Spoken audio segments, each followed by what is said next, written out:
bonjour à toutes et à tous, ravi de vous retrouver sur le plateau d'APE, Agir pour l'environnement, la seule émission hebdomadaire entièrement consacrée à l'environnement et ce sur l'ensemble de l'océan Indien, fallait-il le rappeler ici même. Aujourd'hui, nous allons parler de tortues. Encore, vous allez me dire, alors je me retourne vers la productrice de l'émission et je dis encore, Anne-Constance.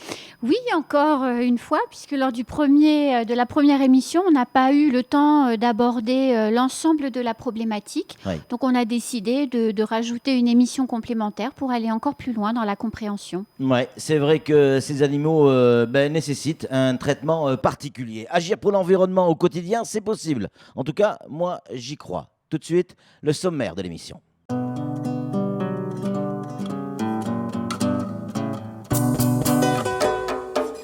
Dans ce nouveau numéro d'APE, nous allons évoquer les enjeux de la préservation des 5 espèces de tortues qui vivent dans notre lagon. Puis sur le plateau avec nos invités, Raïssa Andume, vice-présidente du conseil départemental en charge du développement durable, François Elipote qui sera également avec nous, chargé de mission PNA Tortue Mayotte et Oulanga Nyamba également, et puis Ali Marie, responsable des équipes de surveillance des tortues marines pour le conseil départemental. Nous parlerons du quotidien de celles et ceux qui consacrent une partie de leur énergie à la protection des tortues ici à Mayotte. Enfin, avec Anne-Constance Onguena, nous verrons avec quelques chiffres que le sujet est déterminant pour la préservation de l'environnement de Mayotte et de notre santé. Pour bien comprendre le travail des équipes, l'équipe d'APE est allée sur le terrain pour rencontrer et suivre les équipes du conseil départemental, mais également de Oulanga, pour essayer de comprendre précisément leur travail et la problématique. Regardez ce reportage, ce très beau reportage, signé par Pierre Bellucci et Daniel Dunon.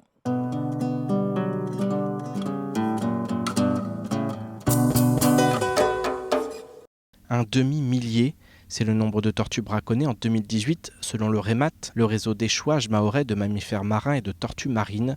Des crimes toujours aussi nombreux malgré la présence sur certaines plages de l'île de gardiens du conseil départemental.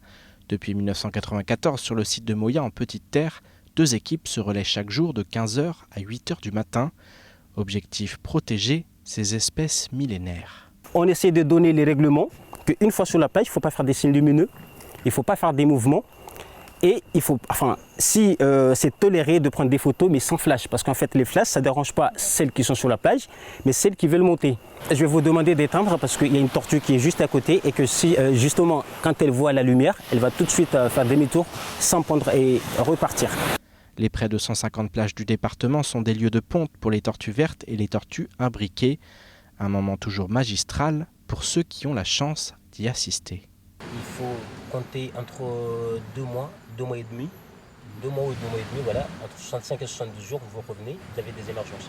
Donc là, une tortue, en fait, elle pond 3 à 4 fois par an. C'est-à-dire que si elle a pondu aujourd'hui, elle va partir pendant 10 ou 15 jours, elle va revenir pondre. Et quand elle a fini sa cycle de ponte, elle va partir pendant 1 voire 5 ans, le temps de s'alimenter, faire l'accouplement, et ensuite revenir pondre. Lors d'une ponte, les tortues enfouissent en moyenne jusqu'à 120 œufs dans le sable. Il faut ensuite entre 65 et 70 jours pour assister aux émergences des bébés tortues. Un long parcours du combattant pour donner la vie, tant les prédateurs sont nombreux. Les chiens et les chats errants, les crabes, mais aussi et surtout les hommes, sont autant d'obstacles pour les mamans tortues, comme pour leur progéniture. On reste pas toute la nuit sur cette plage-là, parce que c'est trop risqué vu qu'on n'a rien pour se protéger. Quand nous, on fait les patrouilles de l'autre côté, eux, ils viennent s'installer là. Ils font de temps en temps des patrouilles pour voir s'il y a une tortue. Et dès qu'il y en a une, ils la capturent et ils viennent passer par là. Il y a un chemin là qui monte la falaise. Face à la détermination de certains braconniers, les agents sont impuissants. Idem pour les associations qui ne peuvent que constater les dégâts. Les membres de l'association Oulanga Nyamba font des relevés sur différentes plages de l'île afin d'alimenter les chiffres du REMAT. On a quand même recensé au total 16 montées, dont 8 fraîches, c'est-à-dire 8 qui sont montées cette nuit. Et sur les 8 de cette nuit, eh bien, il y en a quand même 4 qui ont pondu, donc c'est quand même plutôt un beau score, on va dire. Par contre, mauvais score, on va dire, au niveau braconnage, puisque cette fois on a recensé 5 tortues braconnées, donc 5 depuis 2 semaines. Voilà, ce qui porte depuis le début de l'année à 31 tortues braconnées recensées sur uniquement la plage de Papenouille. Sur cette plage, loin d'être la plus en proie aux braconniers, 31 cadavres ont été retrouvés sur les 2 premiers mois de l'année 2019. Des chiffres alarmants pour des espèces en voie d'extinction à l'échelle planétaire.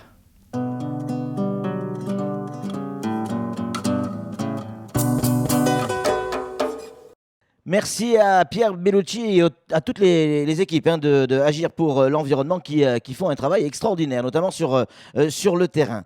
On va redire bonjour à tous nos invités. Ils sont nombreux ce matin. On a Raïssa Andum avec nous. Elle est 3e vice-présidente du conseil départemental, chargée du développement durable. Raïssa, bonjour. Bonjour à tous. On a également François Elipotte qu'on a déjà vu sur ce plateau. Il est chargé de mission pour le PNA. François Eli, bonjour. Bonjour à vous. On a également Ali Marie, on connaît bien sur ce plateau, responsable des équipes des agents de surveillance des tortues pour le conseil départemental. Ali, bonjour.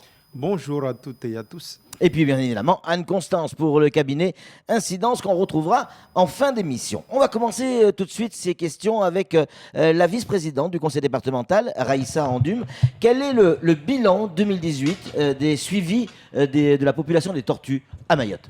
Oui, effectivement, le Conseil général à l'époque, depuis 1994, assure le suivi de la population de tortues marines. Et en 2018, le bilan que nous pouvons faire, c'est qu'il y a eu 6000 montées de tortues. C'est-à-dire l'année dernière, nous avons eu énormément de montées de tortues. Nous avons effectivement aussi des inspections au niveau des différentes plages. 578 inspections ont été effectuées.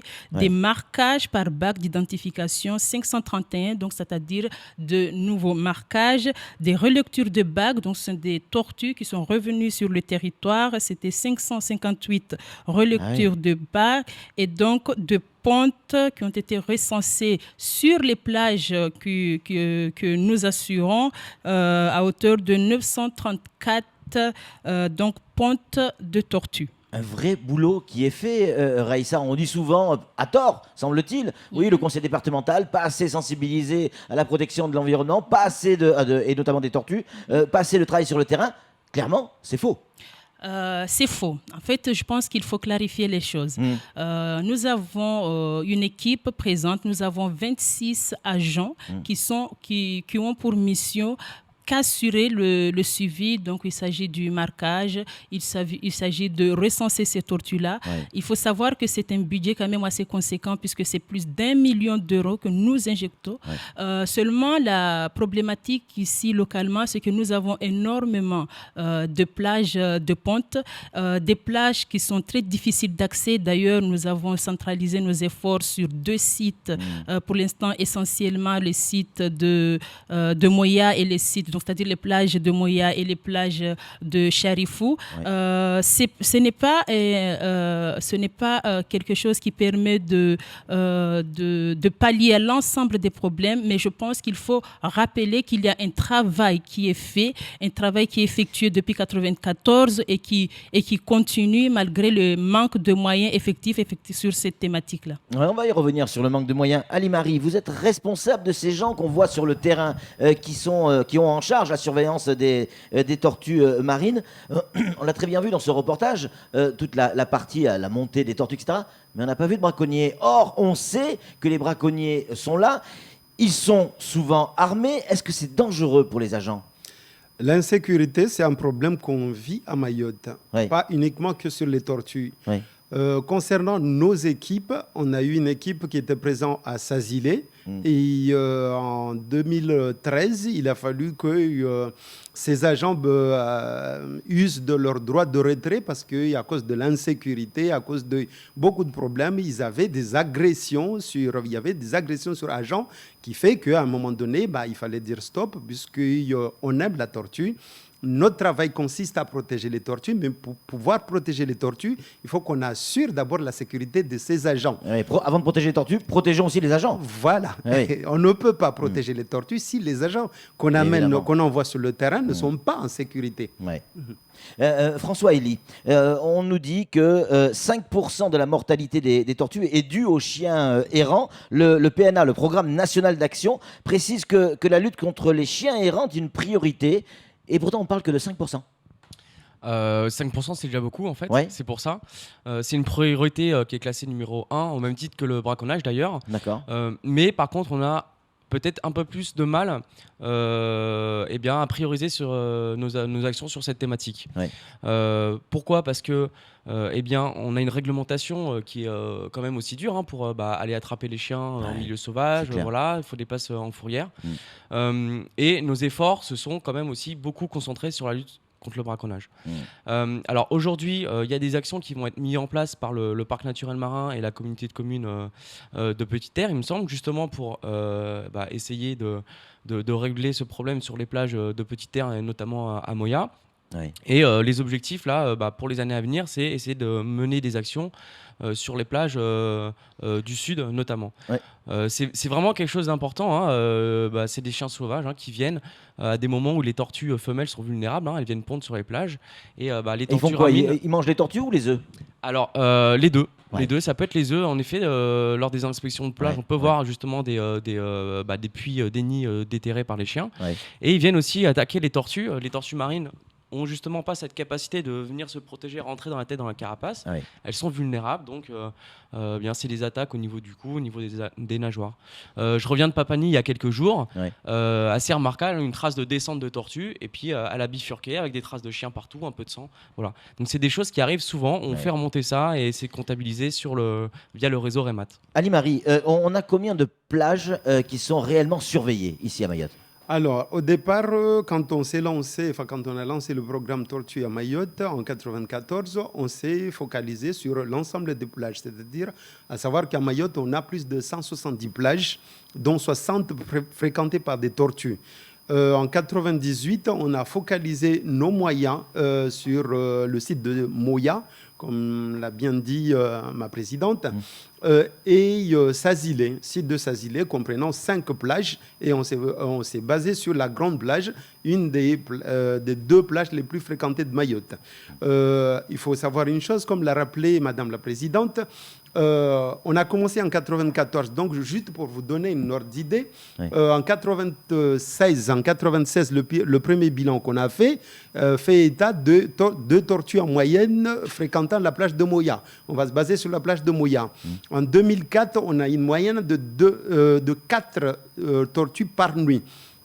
Le bilan qu'on a fait en 2018 fait état de 10 tortues par nuit à Moya, ce qui démontre énormément le travail et la nécessité d'être présent sur ces plages.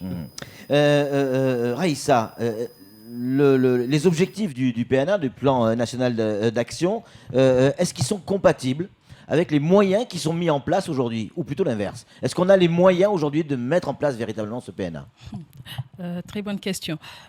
Peut-être juste un petit rappel, à savoir que le plan national d'action est sous la responsabilité de l'État s'agissant de sa réalisation que l'animation. Cependant, il faut savoir que la tortue marine est vraiment un atout majeur pour le développement de notre territoire. Aujourd'hui, il faudra que les Mahorais se disent que la tortue vivante nous rapportera davantage en termes économiques, et donc en retombée notamment sur le plan touristique que la tortue morte.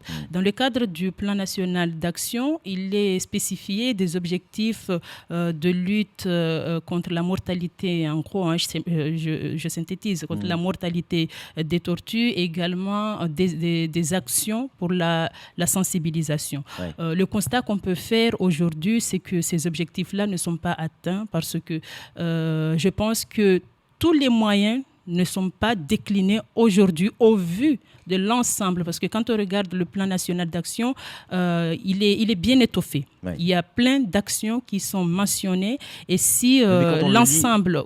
Quand on le lit, c'est impossible de l'amener au bout, ce PNA, avec les moyens qui sont mis en place. Tout à fait, d'où la difficulté. C'est-à-dire aujourd'hui, c'est pour cela que j'ai dit, c'est vraiment l'affaire de tous. Aujourd'hui, le conseil départemental met plus d'1 million d'euros. Au niveau de l'État, il y a des moyens qui sont certes suffisants suffisants, mais qui sont moyens. Donc, de ce côté-là, c'est sûr qu'il faudra aller un peu plus loin. Mais d'autre part, il faudra qu'il y ait une réelle prise de conscience des Mahorais de se dire qu'il nous faut protéger la tortue. D'une part, parce que c'est une espèce en voie d'extinction au niveau mondial, donc une espèce en danger, mais d'autre part, on a besoin de développer le tourisme.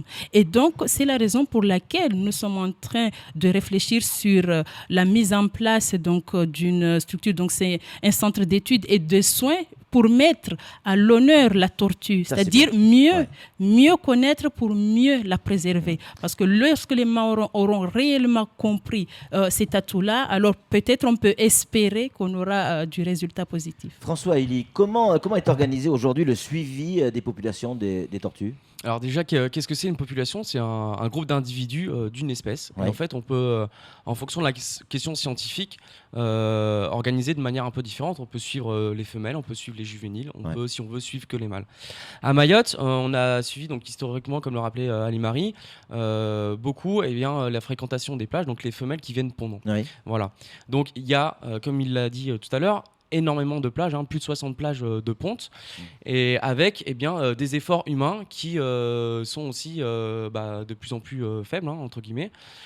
Et la question, elle est là, c'est essayer de mobiliser tous les acteurs de l'île, que ce soit le conseil départemental, le parc naturel marin ou les associations, pour avoir plus de force. Donc on a constitué un groupe de travail pour les suivis de population et on se répartit un peu la charge de travail en réalisant un même suivi scientifique. Et là on est aidé par nos amis de la Réunion, notamment Kélonia et l'Ifremer, qui ont mis en place une base de données. Et chaque acteur va pouvoir remplir cette base de données avec le même protocole. Voilà, donc ça va pouvoir nous aider à comprendre un peu mieux et à compléter la dernière étude qui date de 2007 où on avait une estimation de 3000 femelles pondeuses qui venaient par année à Mayotte. Voilà, donc il faut qu'on réactualise ce chiffre-là en 2019. C'est très important et surtout pour relier les chiffres du braconnage. Ouais, c'est clair. Ali-Marie, à quoi sert le marquage des tortues ? Nous avons des tortues à Mayotte. Nous avons des tortues à Mayotte, c'est un atout, comme l'a souligné la présidente. Ouais. Et cet atout, pour mieux le comprendre, pour mieux suivre ces tortues individuellement, nous avons utilisé trois systèmes de suivi. Oui. Le marquage par bague molelle, qui est une petite bague qu'on met... une petite pince à sertir, en fait. Voilà, qu'on met sur la patte, la nageoire de la tortue, mais c'est un marquage extérieur. Oui. On a la puce, le PUC ou la puce magnétique, qui est une puce qui est injectée à l'intérieur de la tortue, qu'on a utilisée en 1997. Et puis, on a les baliseurs GOS. Ce sont des systèmes qui nous permettent de suivre individuellement chaque tortue. C'est-à-dire elles sont dotées d'un GPS, leurs différents déplacements, que ce soit au niveau local, quels sont les sites ou les plages qu'ils fréquentent, mais comprendre aussi ces tortues-là. Est-ce qu'elles sont résidentes où elles voyagent. Et grâce à tous les systèmes qu'on a pu mettre en place depuis 1994, ces systèmes nous ont permis de savoir que les tortues de Mayotte vont jusqu'à la côte mozambicaine, ils vont jusqu'à Kenya, Tanzanie, et ça, ce sont des choses importantes qui nous permettent de savoir que d'abord, nos tortues ne sont pas sédentaires, mais c'est des migratrices. Donc, pour pouvoir les protéger, il faut qu'on mette des solutions de protection à Mayotte, mais il faut aussi qu'on étende ces mêmes solutions sur les autres pays où nos tortues vont. Bien sûr, bien sûr. François Elie, à qui ça sert, toutes ces informations ? Alors, ça sert bien évidemment aux scientifiques, mais également aux gestionnaires. Mieux connaître la tortue, c'est essentiel pour essayer de mieux conserver. On ne peut pas essayer de conserver une tortue sans connaître réellement son cycle de vie. Donc, on va cibler vraiment davantage les actions, éviter de dépenser des moyens humains ou financiers sur des actions qui ne serviraient à rien. Raïssa, comment la pollution peut menacer les tortues ? On voit souvent ces images, ces fameux sachets de plastique dans la mer, dans le lagon. Ça en fait partie ? Oui, ça en fait partie. En fait, il faut savoir que les actions anthropiques ont des impacts au niveau de l'habitat, au niveau de la santé de la tortue. Oui. Nous avons donc une pollution lumineuse avec l'éclairage public, mais surtout ici localement, ça va être les feux de plage, ça va être les flashs des photos quand les touristes ou les visiteurs prennent les photos. Donc ça peut gêner la tortue, surtout au moment d'aller pondre. Nous avons également donc une pollution liée aux déchets plastiques que vous avez mentionnés, donc qui vont altérer en fait et détruire le tube digestif de la tortue. Il y a également le fait que pour l'instant localement, il faut dire qu'au niveau de l'assainissement, on n'est pas très au top, et donc la gestion non maîtrisée de ces eaux usées donc arrive dans le lagon et donc détruisent les récifs coralliens, détruisent l'habitat de ces tortues. Donc c'est vrai, ce sont des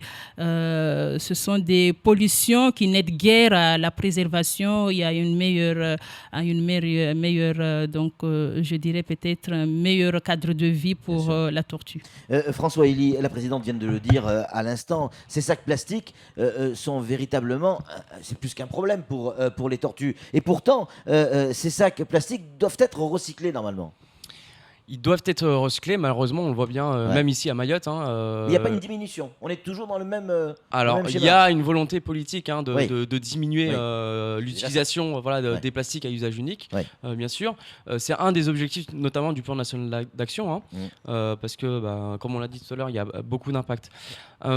Après, je tenais à souligner l'utilisation de ce qu'on appelle les sacs biodégradables, qui en fait ne sont pas vraiment... Il y a dans ces catégories-là les sacs oxodégradables, donc ça reste du plastique, et en fait c'est des liaisons chimiques qui vont se dégrader plus rapidement. Donc en fait on ne va pas le voir longtemps dans l'environnement, mais par contre le plastique persiste toujours. Oui, ça reste du plastique. Ça reste du plastique. Alors pour la tortue, bien évidemment, ça disparaît, c'est des petites particules, donc ça ne va pas obstruer les voies digestives. Mais par contre, dans l'océan, il y a plein d'espèces différentes, des poissons qui peuvent également ingurgiter ces plastiques. Raïssa, comment on peut lutter efficacement contre le braconnage? C'est un vrai problème, ça, quand même. Oui, c'est un vrai problème. Je pense qu'il faut, en état de cause, en fait, il faut augmenter le nombre de patrouilles. Vraiment, il faut élargir. Nous sommes présents sur très peu de plages au vu de l'ensemble des plages de ponte. Il faudrait qu'il y ait beaucoup plus de patrouilles. Il faudrait qu'on respecte vraiment la législation, c'est-à-dire c'est de taper les porte-monnaies. On n'a pas le choix. Je pense à un moment, voilà, c'est ça. Ouais. C'est à un moment, il faut se dire stop. Ouais. On a besoin de cette tortue. Simplement pour vivre en quelque sorte, puisque ça va nous ramener de l'argent sur le territoire.